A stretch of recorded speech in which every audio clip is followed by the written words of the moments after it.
INEC lawyers, it is here, I will want to read it as published by Vanguard newspaper. The electoral body, in a counter affidavit, it filed in opposition to the suit, argued that it will be in the interest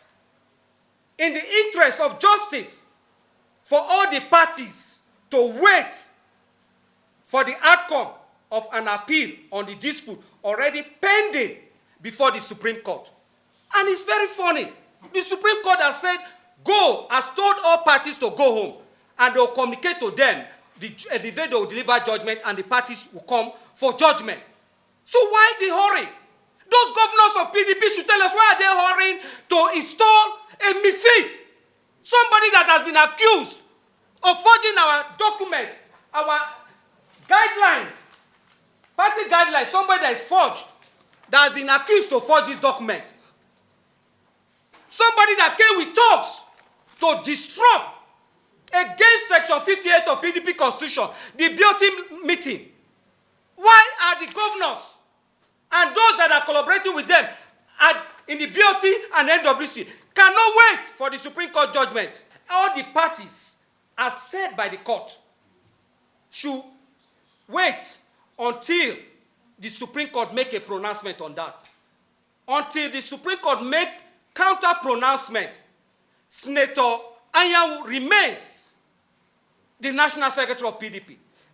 Because it's high time we make Nigerians know the truth, and not people, few privileged persons that have access to the media will now be confusing party faithfuls and Nigeria. Look at the order. This is what I want to read it. One of the prayers of Anyanwu, because they said you cannot stay a declarative judgment. That was what they said. And in our Anyanwu's prayer, he said, an order of injunction restraining the first respondent, their agent, previous, or otherwise, however, described from enforcing or giving effect to the judgment of this court, delivered on the 20th of December, 2024. They have claimed that by the law, a declarative judgment cannot be stayed, but pretend and failed to mention that by law, you cannot disobey court orders, not minding if the order was given in line with the law or not. Wrongly or rightly, you are bound to obey court order. And that in law, an order of injunction can be used to restrain a beneficiary of a declarative judgment, not to give effect to the judgment. And that is what the order given by Honorable Justice has done. Governors started the destabilization of the party by engaging services of a political hush puppy and a political liability to call for the resignation or removal of the national chairman under the guise that the North Central has to complete their term.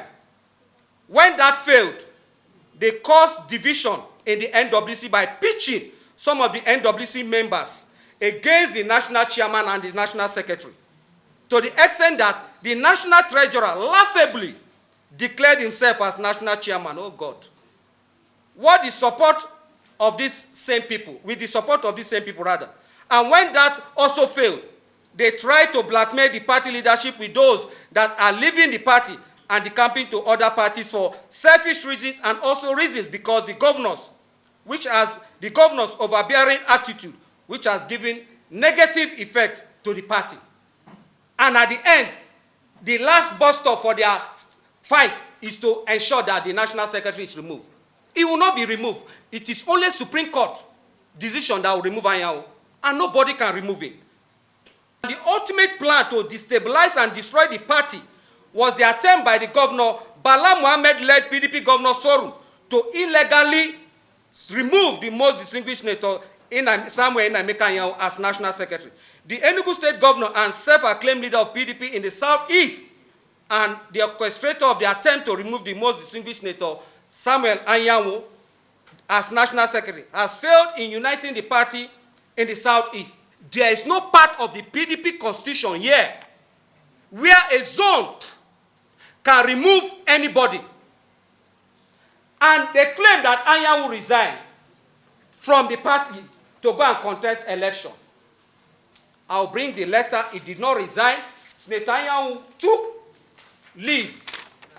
This is the leave letter.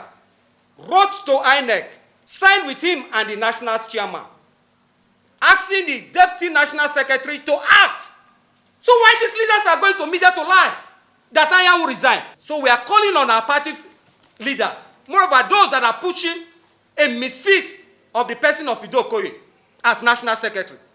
We are calling on them to desist from that. Let me continue. In yet another propaganda to destabilize and destroy PDP, a political liability in the person of Kola Ologbondiyan claimed that Sunday Udeh-Okoye is the national secretary, and that if the Supreme Court judgment does not favor it, it will shake the foundation of PDP.